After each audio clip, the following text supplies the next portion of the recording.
آج کی ہماری کہانی دو ایسی خواتین کے بارے میں ہے جن کا نام تو ایک ہے رضیہ، لیکن ان کی زندگیوں کے بیچ میں صدیوں کا فاصلہ ہے۔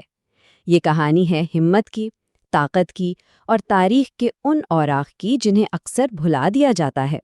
یہ جو الفاظ ہیں نا، یہ آج کی رضیہ سلطانہ کے ہیں، ایک ایسی خاتون جو اپنے لوگوں کے لیے انصاف کی جنگ لڑ رہی ہیں، اور ان کا یہ جملہ ہمیں یہ یاد دلاتا ہے کہ حق کے لیے آواز اٹھانے کی جو جدوجہد ہے وہ آج بھی بالکل اتنی ہی ضروری ہے جتنی صدیوں پہلے ہوا کرتی تھی۔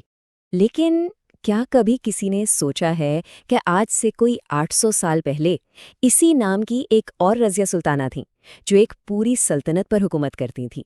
آخر وہ کون تھیں اور ان کی کہانی آج ہمارے لیے کیا معنی رکھتی ہے؟ آئیے جانتے ہیں۔ تو یہ کہانی ہے دو رضیہ کی جن کا نام ایک ہے، ایک وہ جو آج انسانی حقوق کے لیے لڑ رہی ہیں اور دوسری وہ جنہوں نے 13ویں صدی میں تخت و تاج سنبھالا تھا۔ چلیں ان دونوں کی زندگیوں میں تھوڑا گہرائی سے اترتے ہیں۔ تو سب سے پہلے بات کرتے ہیں ہماری پہلی رضیہ کی، یعنی جدید دور کی رضیہ سلطانہ کی۔ وہ ایک وکیل ہیں، ایک محقق ہیں اور روہنگیا برادری پر ہونے والے ظلم کے خلاف ایک بہت ہی مضبوط آواز بن کر ابھری ہیں۔ خاص طور پر روہنگیا خواتین اور لڑکیوں کے حقوق کے لیے ان کی جو جدوجہد ہے نا، اسے پوری دنیا میں سراہا گیا ہے، اور اس کا سب سے بڑا ثبوت ہے 2019 میں انہیں ملنے والا international women of courage award. اچھا، تو اب چلتے ہیں وقت میں پیچھے، بہت پیچھے، تقریباً 800 سال پیچھے۔ ہم جا رہے ہیں 13ویں صدی کے ہندوستان، جہاں تاریخ کی کتابوں میں ایک اور رضیہ کی ایک بہت ہی حیرت انگیز کہانی درج ہے۔ دیکھیں، رضیہ کی کہانی کو سمجھنے کے لیے نا ہمیں اس دور کے سیاسی ماحول کو سمجھنا پڑے گا۔ یہ وقت تھا 13ویں صدی کے ہندوستان کا، جہاں دہلی سلطنت پر مملوک خاندان کی حکومت تھی، اور دلچسپ بات یہ ہے کہ یہ حکمران خود کبھی غلام ہوا کرتے تھے جنہوں نے اپنی قابلیت کے بلبوتے کے تخت حاصل کیا۔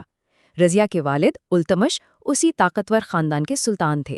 تو رضیہ کا تخت تک پہنچنے کا سفر بالکل بھی سیدھا نہیں تھا۔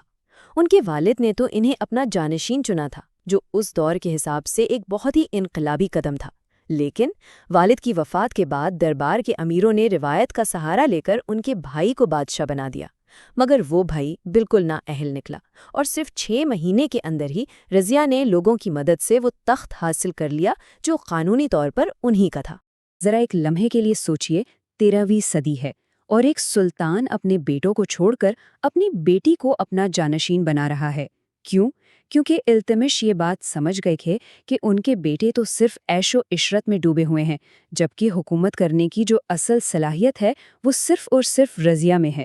یہ واقعی ایک غیر معمولی اور بہت دور کی سوچ والا فیصلہ تھا۔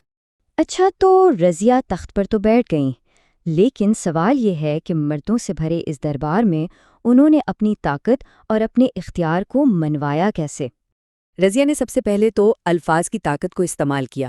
انہوں نے سلطانہ کہلوانے سے صاف انکار کر دیا، کیونکہ اس کا مطلب ہوتا تھا سلطان کی بیوی۔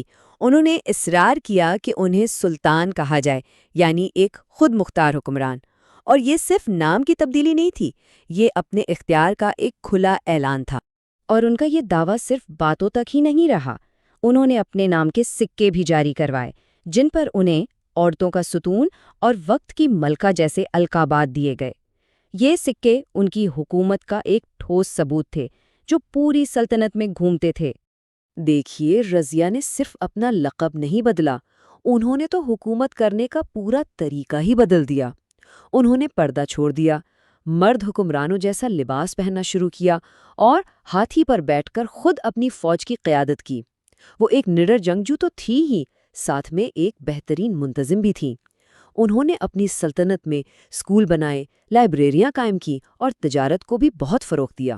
لیکن ایک عورت کی اتنی طاقت اور کامیابی، جو دربار کے پرانی سوچ والے امیر تھے، انہیں بالکل ہضم نہیں ہوئی، اور پھر جلد ہی ان کے خلاف سازشوں کا ایک جال بننا شروع ہو گیا، جس نے اس کہانی کو ایک بہت ہی افسوسناک موڑ دے دیا۔ تاریخ کی کتابوں میں ایک جملہ ملتا ہے، رضیہ کے زوال کا سبب ان کی محبت تھی۔ یہ بہت چونکا دینے والی بات ہے نا؟ کیا واقعی ایک اتنی ذہین اور طاقتور حکمران کی پوری سلطنت محبت کی وجہ سے ختم ہو گئی؟ اصل میں حقیقت اس سے کہیں زیادہ پیچیدہ ہے۔ وجہ صرف محبت نہیں تھی، بلکہ سیاست اور حسد کا بھی کھیل تھا۔ جو ترک امیر تھے وہ ایک عورت کے نیچے کام کرنے کو تیار ہی نہیں تھے، اور جب رضیہ نے ایک حبشی غلام یاقوت اور ایک بڑا عہدہ دے دیا تو ان کی نفرت اور بھی بھڑک اٹھی۔ لیکن سب سے بڑا دھوکہ انہیں اپنے ہی بچپن کے دوست ملک التونیا سے ملا، جس نے اس بغاوت کو لیڈ کیا۔ اس کے بعد تو واقعات بہت تیزی سے بدلے۔ التونیا نے بغاوت کر دی، جنگ ہوئی اور اس نے رضیہ کو شکست دے کر قید کر لیا۔ اب اپنی سلطنت بچانے کی آخری کوشش میں رضیہ نے ایک بہت بڑی سیاسی چال چلی اور اپنے ہی دشمن التونیا سے شادی کر لی، لیکن یہ کوشش بھی کام نہ آئی۔ دونوں کو شکست کا سامنا کرنا پڑا اور صرف 4 سال کی شاندار حکومت کے بعد اس عظیم سلطان کو بے دردی سے قتل کر دیا گیا۔ تو رضیہ کی زندگی ایک شعلے کی طرح روشن ہوئی اور پھر بجھ گئی۔ سوال یہ ہے کہ آج، اتنی صدیوں بعد، ان کا ورثہ کیا ہے؟ کیا تاریخ نے ان کے ساتھ انصاف کیا ہے؟ یہ جو تصاویر ہے نا، ان میں ایک بہت تلخ حقیقت چھپی ہے۔ ایک طرف تو وہ عظیم سلطنت ہے جس پر رضیہ نے حکومت کی، اور دوسری طرف پرانی دہلی کی ایک بھیڑ بھری گلی میں ان کا یہ گمنام سا خستہ حال مقبرہ۔ یہ کتنی عجیب بات ہے نا کہ جس شہر پر انہوں نے حکومت کی، آج وہی شہر انہیں تقریباً بھول چکا ہے۔ ان کا مقبرہ، جو کبھی ایک مقدس جگہ رہی ہوگی، آج غیر قانونی تعمیرات کے بیچ گمنامی کی حالت میں پڑا ہے۔ لیکن سچ تو یہ ہے کہ رضیہ کا ورثہ پتھر کی ان عمارتوں کا محتاج نہیں ہے۔ وہ دہلی سلطنت کی پہلی اور واحد خاتون حکمران کے طور پر ہمیشہ یاد رکھی جائیں گی۔ وہ ایک ایسی لیڈر تھیں جنہوں نے صدیوں پرانے اصولوں کو چیلنج کیا تھا، اور ان کی کہانی آج بھی دنیا بھر کی خواتین کے لیے ہمت اور طاقت کی ایک بڑی علامت ہے۔ تو یہ تھیں 2 رضیہ، ایک جن کی بہادری کو تاریخ نے تقریباً بھلا ہی دیا، اور دوسری جو آج بھی ناانصافی کے خلاف ڈٹ کر کھڑی ہیں۔ ان دونوں کی کہانیاں ہمیں یہ سوچنے پر مجبور کرتی ہیں کہ ہم اپنی تاریخ کی طاقتور خواتین کو آخر یاد کیسے رکھتے ہیں، اور جو آج کی بہادر آوازیں ہیں، انہیں گمنامی سے بچانے کے لیے ہم کیا کر رہے ہیں۔